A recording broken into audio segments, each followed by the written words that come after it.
अभी आप सुन रहे हैं जय श्री कैसेट कंपनी की प्रस्तुति।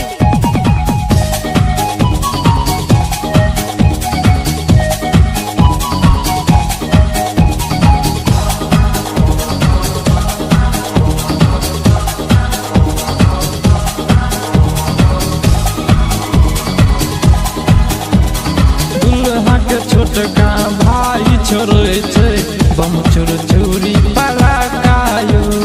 दुल्हा के छोटका भाई छोड़े छे बम चोर चोरी पलाकायो। गौआ घरुआ झूमी रहल छे करे छे धूम धड़ाकायो। दुल्हा के पापा नाच नाच के दुल्हा के मोरबे सान यो। झूम रहल छे खूब बाराती लागे छे दुल्हा चांद यो। भैया लागे छे दुल्हा चांद यो। मूड बने ने झूम रहल छे करे छे बियर डिमांड यो। झूम रहल छे सब बाराती लागे छे दुल्हा चांद यो। भैया लागे छे दुल्हा चांद यो।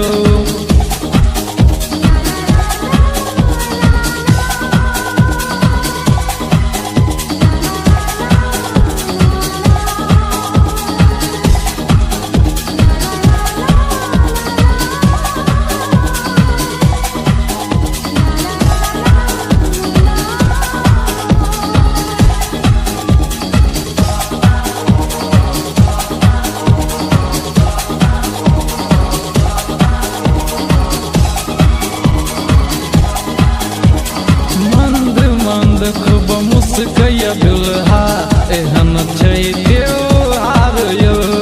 मंद मंद खूब मुस्कैया दुल्हा एहन छै त्योहार यो। दुल्हा दुल्हिन मिलतै संगे मिलतै दू परिवार यो। दुल्हा के बाबा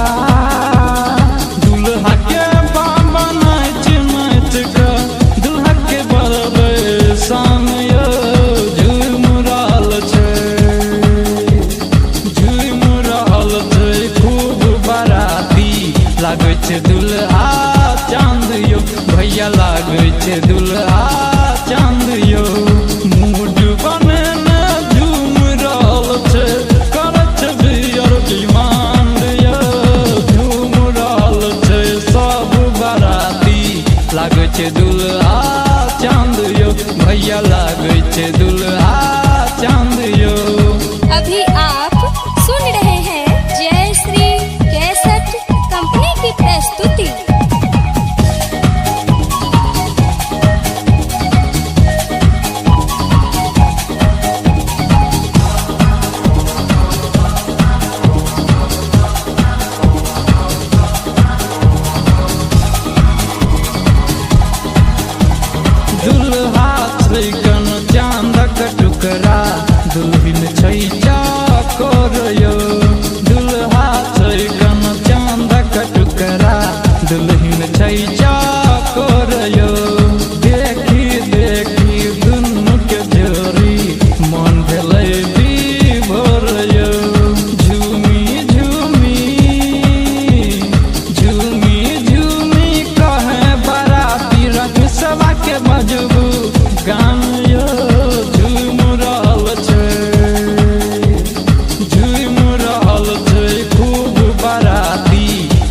छै दुल्हा